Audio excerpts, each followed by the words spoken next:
So the equivalent terminology is just that they were the seed of the serpent. Eventually it will so happen that one of those families, dynasties, will rise to the throne again to become a great world emperor. Many other Nephilim families will also rise to the occasion, and that will be the time of the return of the Nephilim.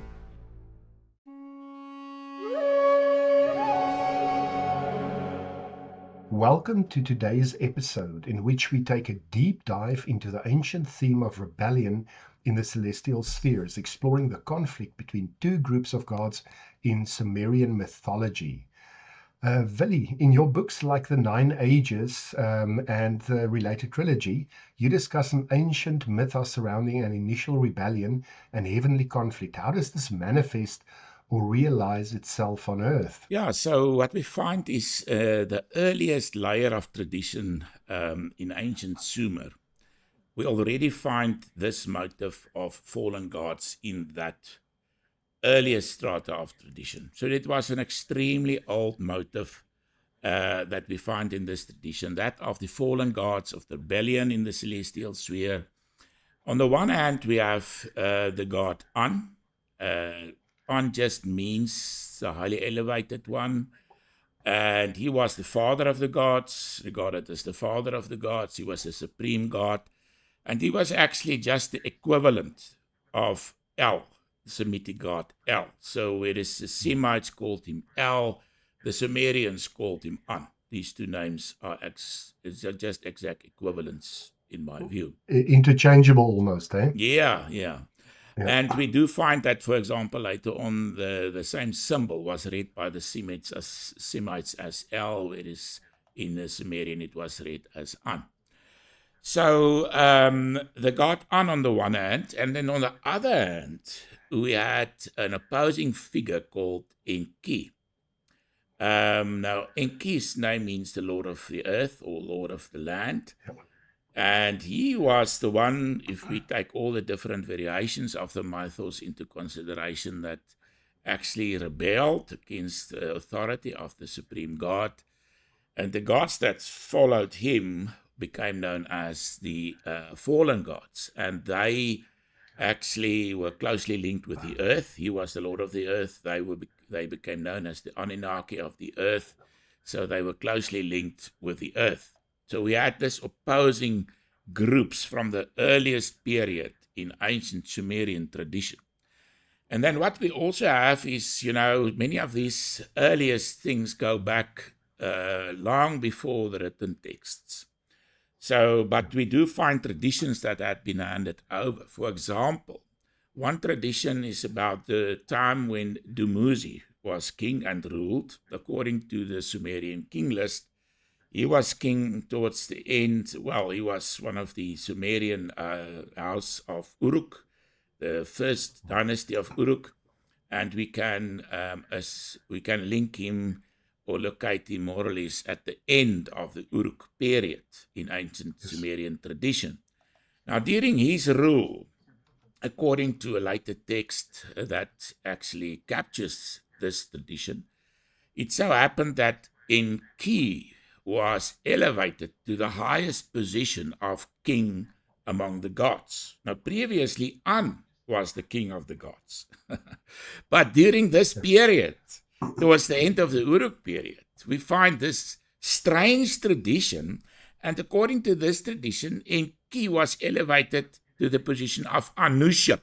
So Anuship, it was named after Anu, the god, the supreme god, and kingship is actually a concept, equivalent concept, but in this case, the king of the gods, An, was his position was called Anuship, and we read that Enki aspired to that position. He wanted to be king of the gods. So that's towards the end of the Uruk period. That's also the events that we link with the Tower of Babel, etc. We'll come back to that later on.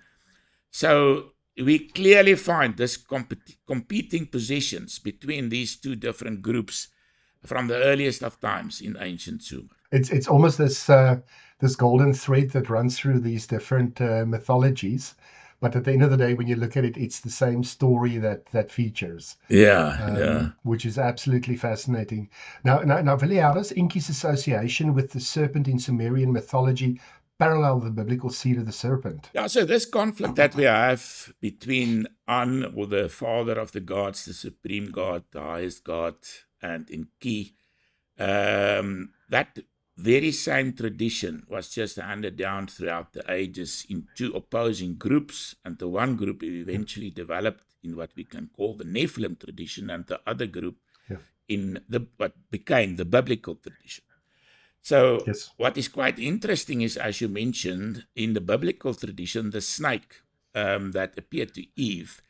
I've mentioned in a previous episode that most likely this refers to a snake woman located at the bottom of the tree. And the seed of the woman and the seed of the snake would then be equivalent kind of expressions. The one for the seed of Eve, and the other for the seed of the serpent woman. And that's what's being referred to in Genesis with the seed of the serpent. Exactly. That's the seed of the serpent. So what we find in ancient Sumer already is that Enki, we've just talked about him, he was envisioned as a serpent, and his consort in Ninhursag, she was also depicted and described as a serpent.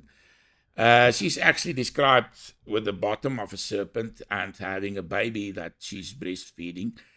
And this is exactly in accordance with some of the oldest kind of iconographical depictions that we find from the area of Eridu, where we find a kind of a woman, a feminine figure with the characteristics of a snake, and she's breastfeeding a baby. So here we have the seed of the woman, and this also refers not only because the gods, the fallen gods, were also regarded as the seed of Enki and Ninhursag, and their offspring were the Nephilim.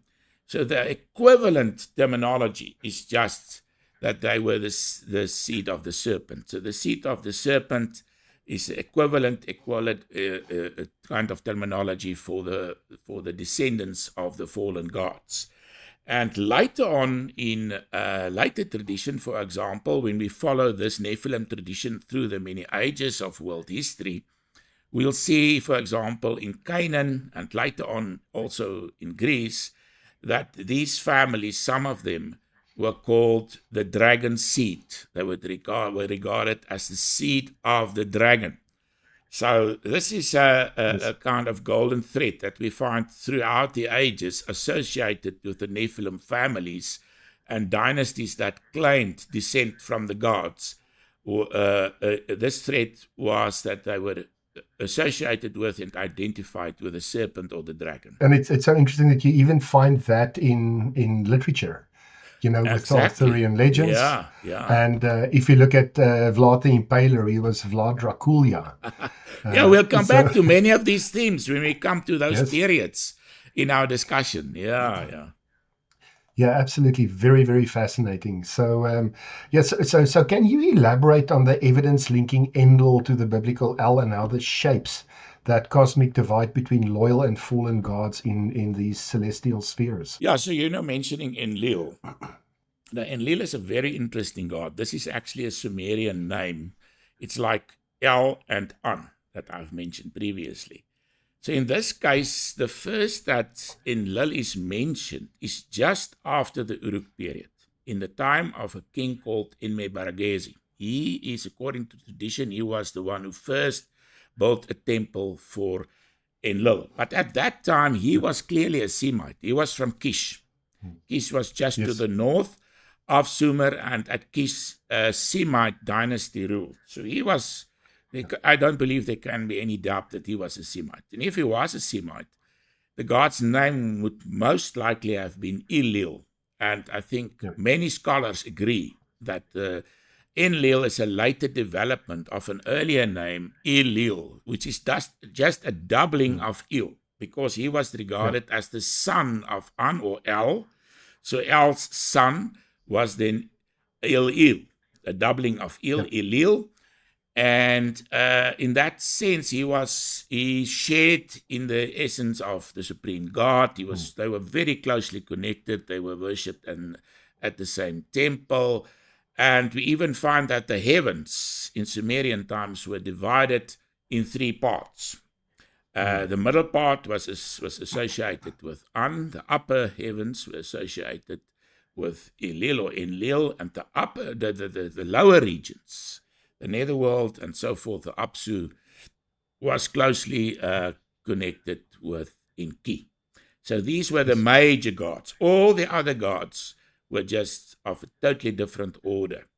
Now, Enlil is quite interesting because especially in Sumerian tradition, where he was called Enlil, so the Il, we have Il, so that means God. So when this Il was changed to En means Lord. So God and Lord, it's quite equivalent kind of terminology. So Enlil replaced Enlil. And now later on, Il was, because, the connection with the early Semitic origins of the name became lost. Lil can mean wind.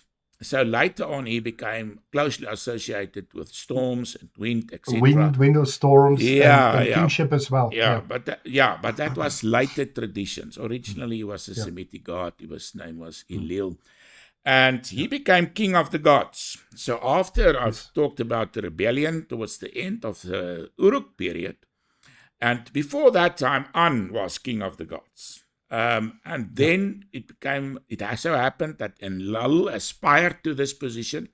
And then after that rebellion, Enlil took the place of An, his father. He was the beloved son of An, or Il, and he became the new king of the gods. So during the 3rd millennium in ancient Mesopotamian tradition, Enlil was the king of the gods. But then later on, when the Amorites overran the land, the early Babylonians were Amorites, and they worshipped the storm god. Now, the storm god in Babylon was called Marduk, and his equivalent figure among the Amorites in Syria and those areas were called Adad, and Adad was also worshipped among the Canaanites, where his subtitle Lord or Baal eventually became his name. He was called Baal later on.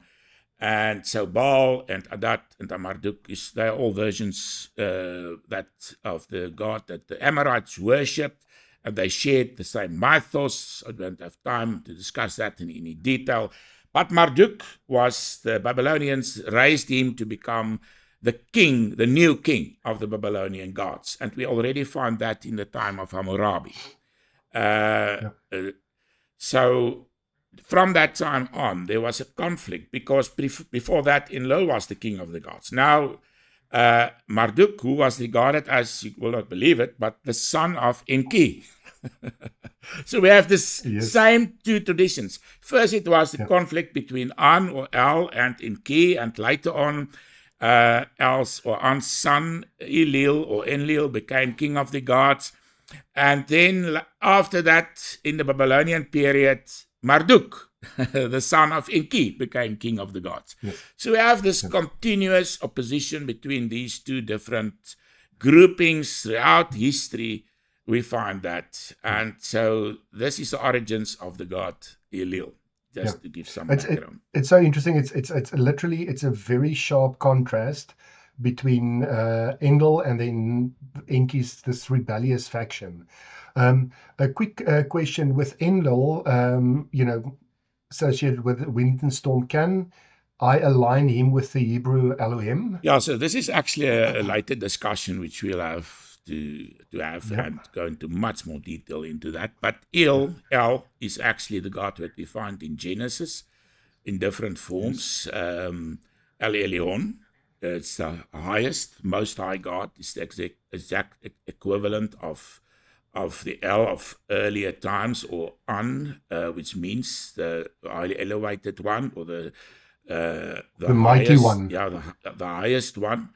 So, and also we find a different form, El Shaddai, that's the mighty one. So from the earliest of Hebrew tradition, that's from Abrahamic times according to the Bible, El was the God worshipped by the Abrahamic family long before the Israelites as a people came into existence. Perfect. So just to take a step back into some of the episodes we did on the flood as well, how do the 9 ages show the rebellion's ongoing impact? And if we talk about pre-flood, how does that look? And then looking at post-flood as well. Yeah, so if we go back to the antediluvian period, the time before the deluge, one of the important figures that lived during that period was Etana in Sumerian tradition. His name means he that went to God, or he that went to heaven. He went to the abode of An, the supreme God, and he's the exact equivalent figure of the biblical Enoch. So in the tradition about Etana, we find a conflict between two groupings, the one associated with the symbol of the eagle, which was Etana, and the other associated with the symbol of the snake, which we associate with Enki and Eridu. And in this case, we do find a real conflict between these groups. Most likely, these were the symbols used by the Semites in the north, the eagle, and by the Sumerians in the south, in the area of Eridu, that was the snake. That was the two symbols for these two groups. So already at that time, we find this conflicting position. And after the deluge, I've already discussed the conflict again between the worshippers of An or El and, on the other hand, Enki. In fact, we have two king lists or early king lists from that very earlier period. From the earliest time that we have literary texts, we also have a divine list, not king lists, divine lists. And in this divine list, we find two groups of lists. So one kind starts with An as the supreme God, and then in Lo, etc. On the other hand, we have another list starting with Enki and his wife. In this case, there's Ninki. It means Lord and a female of the earth, or woman of the earth, lady of the earth. Nin means lady of the earth. And it's just another name in this case for Ninhursag. And we find the other, again, pairs of gods, straight for all the other gods in this list are pairs of gods. So this was because fertility was extremely important in this case, in Sumerian tradition, the sacred marriage, etc. All these things were very important. So we find these two groups of gods, the one that we can associate, in my opinion, with the Semites to the north, and the other with the Sumerians towards the south. We find these two opposing groupings.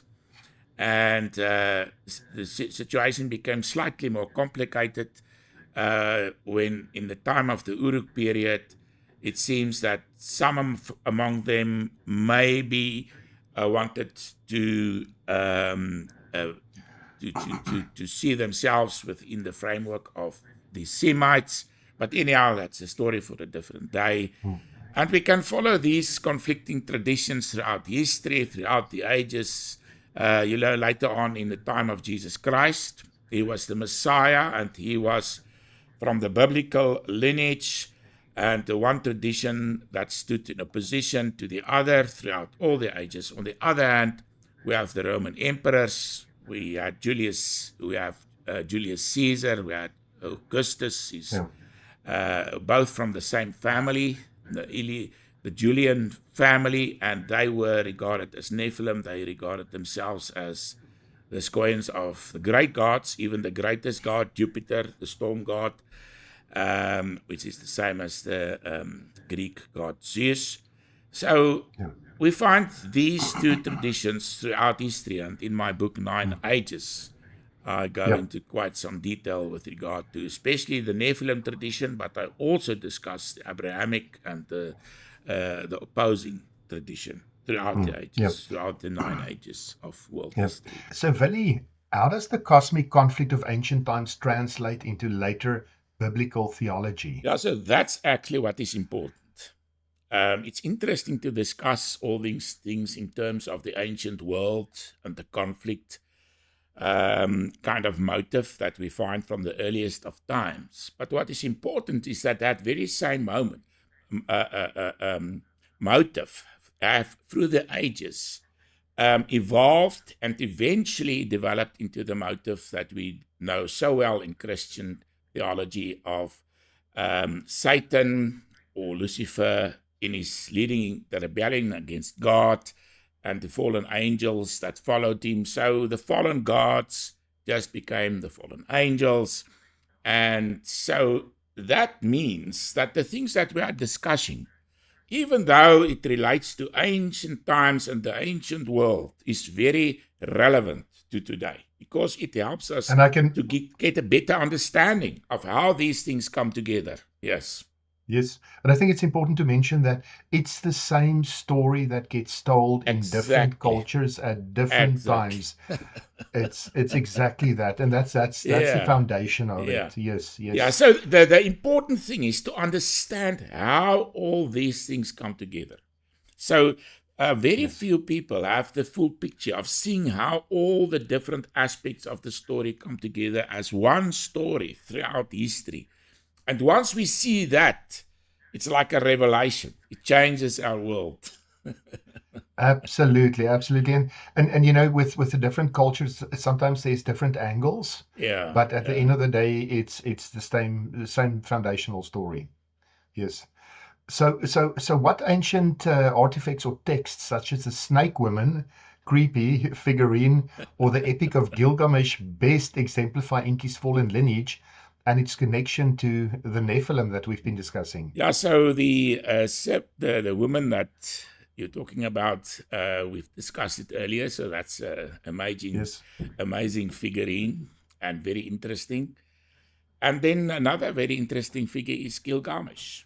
In the Sumerian king list, we read that Gilgamesh was fathered by a Lilu diamond. Lilu is basically just another word for a spirit or a diamond.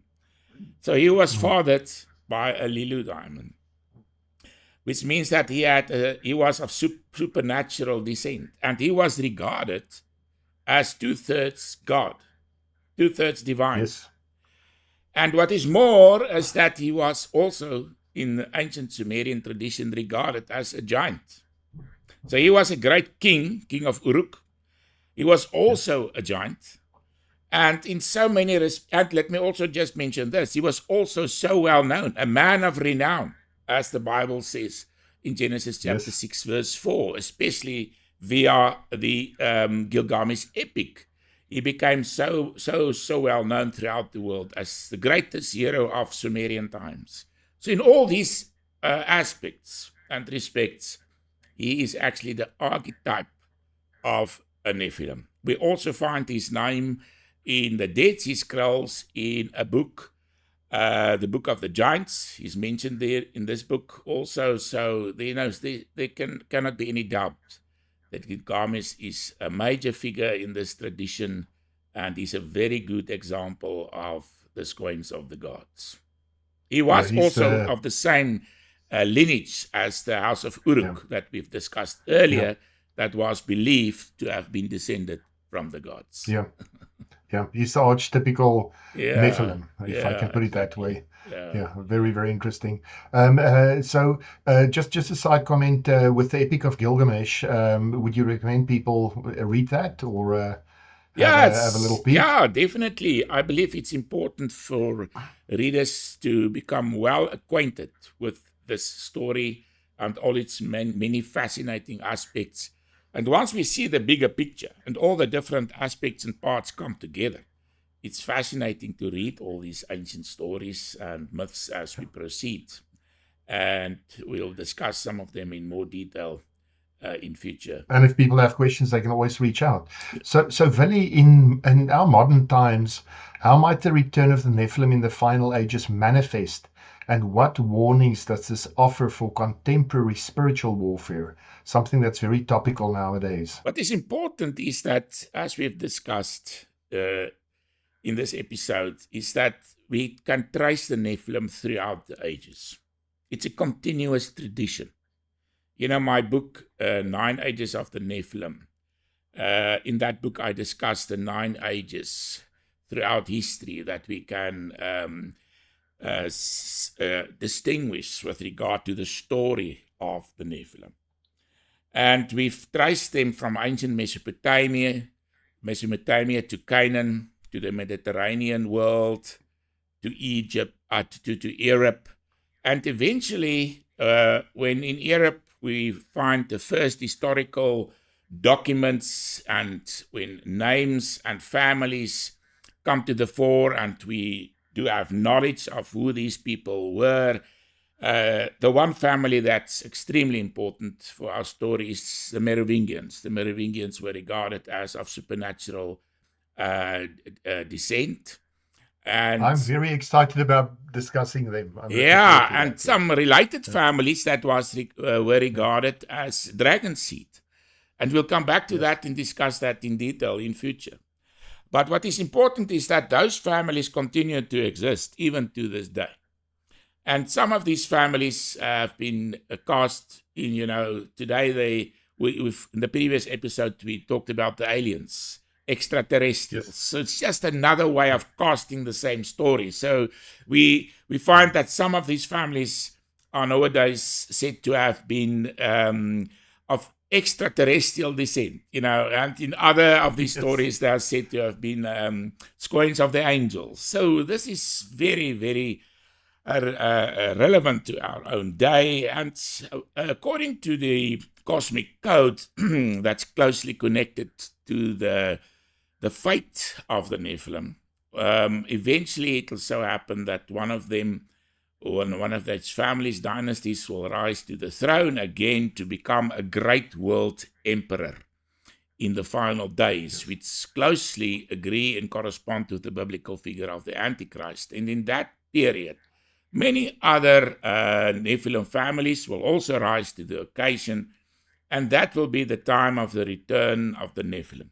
There are many aspects to that return that's also mentioned and talked about in the book of Revelation, actually.